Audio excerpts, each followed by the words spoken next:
आज हम बात करेंगे परिसीमा अधिनियम में बिल ऑफ एक्सचेंज और प्रॉमिसरी नोट के बारे में। इन दोनों में क्या अंतर है? मुख्य परीक्षा में कई बार पूछा गया है what is the difference between bill of exchange and promissory note, जबकि दोनों भुगतान के दायित्व से संबंधित है। इसके लिए देखो वचन पत्र की डेफिनेशन में लिखा हुआ है कि कोई ऐसी लिखित अभिप्रेत है, ऐसा इंस्ट्रूमेंट है जो किसी अन्य व्यक्ति को विनिर्दिष्ट समय में विनिर्दिष्ट राशि, निश्चित समय में निश्चित राशि या फिर उसके भुगतान की मांग किए जाने पर वो उसको देने के लिए क्या होगा? वचनबद्ध। चेक में क्या होता है? चेक में भी वही होता है, निश्चित राशि होती है, निश्चित समय होती है और उसके मांग किए जाने पर आपको देना होता है। इन दोनों में ऐसा क्या अंतर था कि इनको दोनों अलग अलग रूप से डिफाइन करना पड़ा लिमिटेशन एक्ट में, वो आज हम समझेंगे शॉर्ट टाइम में। देखिए difference between bill of exchange and promissory note. Promissory note में देखो राशि भुगतान करने का वो प्रॉमिस करता है, वादा करता है, वचनबद्ध होता है। वो कहता है जब भी आप मांगोगे मैं आपको निश्चित राशि निश्चित समय में देने के लिए वचनबद्ध होऊंगा। उसमें क्या करता है? प्रॉमिस करता है। किसमें? वचन पत्र में। जबकि बिल ऑफ एक्सचेंज चेक में क्या करता है? वो चेक में एक प्रकार का आदेश होता है। कैसे आदेश होता है?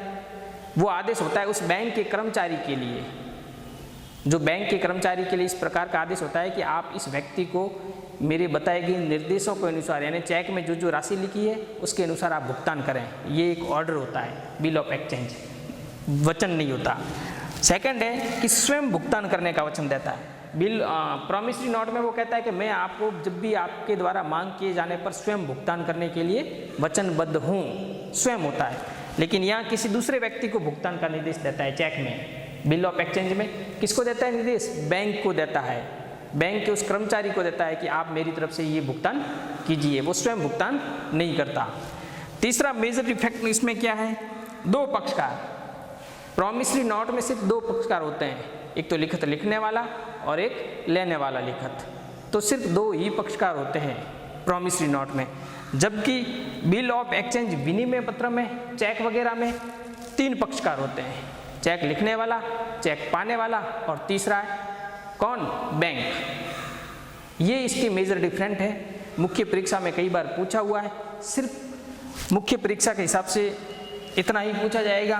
तो ये मेजर तीन डिफरेंस है वो आपको याद रखने हैं। भुगतान करने का प्रॉमिस है और उसमें आदेश है, स्वयं देता है, उसमें बैंक देता है और इसमें दो पक्षकार होते हैं, जबकि बिल ऑफ एक्सचेंज में तीन पक्षकार होते हैं। मुख्य परीक्षा से जुड़ा हुआ बहुत बेहतरीन सवाल है और आप इस तरीके से इसका आंसर है वो बना सकते हैं। Thank you.